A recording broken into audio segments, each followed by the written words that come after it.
Assalamualaikum warahmatullahi wabarakatuh. Nama saya Iis Isnaini. Ibu akan memberikan materi MPLS hari ini tentang cara belajar efektif. Apakah kalian tahu apa itu cara belajar efektif?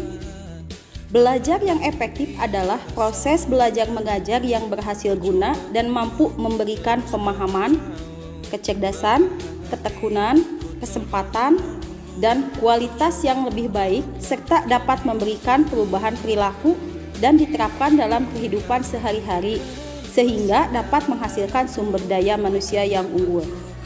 Berikut ini adalah tips-tips belajar yang baik dan benar. Belajar kelompok. Belajar kelompok dapat menjadi kegiatan belajar yang lebih menyenangkan karena ditemani oleh teman dan berada di rumah sendiri sehingga dapat lebih santai. 2. Rajin membuat catatan intisari pelajaran. Bagian-bagian penting dari pelajaran sebaiknya dibuat catatan di kertas atau buku kecil yang dapat dibawa kemana-mana sehingga dapat dibaca dimanapun kita berada. Namun catatan tersebut jangan sampai dijadikan media mencontek karena dapat merugikan diri kita sendiri. Membuat perencanaan yang baik. Untuk mencapai suatu tujuan biasanya diiringi oleh rencana yang baik. Oleh karena itu, ada baiknya kita membuat rencana belajar yang diprioritaskan pada pelajaran yang lemah. Buatlah jadwal belajar yang baik.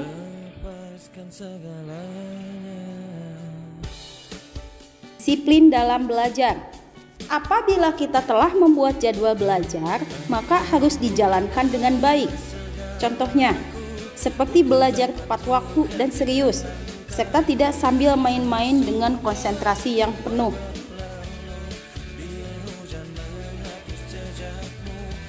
Menjadi aktif bertanya dan ditanya. Jika ada hal yang belum jelas, maka tanyakan kepada guru, teman, ataupun orang tua. Jika kita bertanya, biasanya kita akan ingat jawabannya. Belajar dengan serius dan tekun. Ketika belajar, dengar dan catat apa yang guru jelaskan. Ketika waktu luang, baca kembali catatan yang telah dibuat tadi dan hafalkan sambil dimengerti. Hindari belajar berlebihan.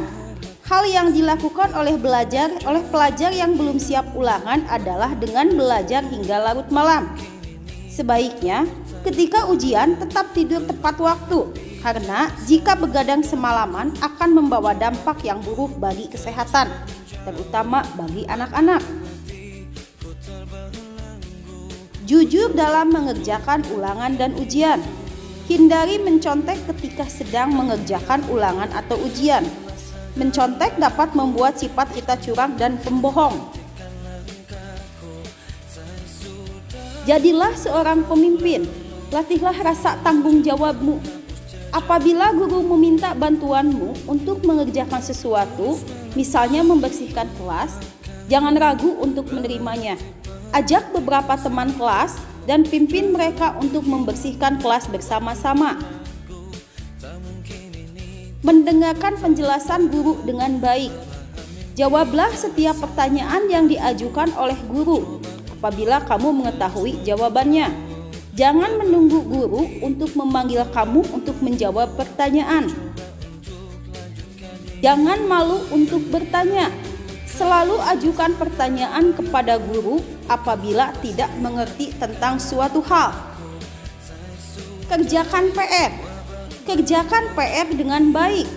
Jangan selalu mencari alasan untuk tidak mengerjakannya. Jangan malas mengerjakan PR dengan alasan lupa atau menunda-nunda pekerjaannya. Cukup istirahat, makan, dan bermain. Semua kegiatan harus dilakukan secara berimbang. Oleh karena itu, kita harus dapat membagi waktu belajar dan makan, istirahat, serta bermain. Kalau semuanya dilakukan dengan baik, badan jadi segar setiap hari, jadi tidak sering mengantuk di kelas. Ikutilah kegiatan ekstrakurikuler yang kamu senangi. Cari tahu kegiatan apa yang cocok yang kamu suka. Jangan suka mencontek teman. Kalau mencontek, kamu bisa bodoh karena tidak berpikir sendiri. Lagipun belum tentu teman yang kamu contek menjawab pertanyaan dengan benar. Ketika belajar, kita dituntut untuk serius, jangan setengah hati, karena pikiran kita tidak dapat melakukan beberapa kegiatan dalam satu waktu. Dan terakhir, mohon bimbingannya. Jangan lupa banyak berdoa, karena selain dari nilai religinya, hal tersebut dapat membuat kita lebih fokus ketika belajar dan membuat pikiran kita lebih tenang. Sekian materi cara belajar efektif untuk hari ini. Wassalamualaikum warahmatullahi wabarakatuh. Engkau bukanlah segalaku, bukan tempatku.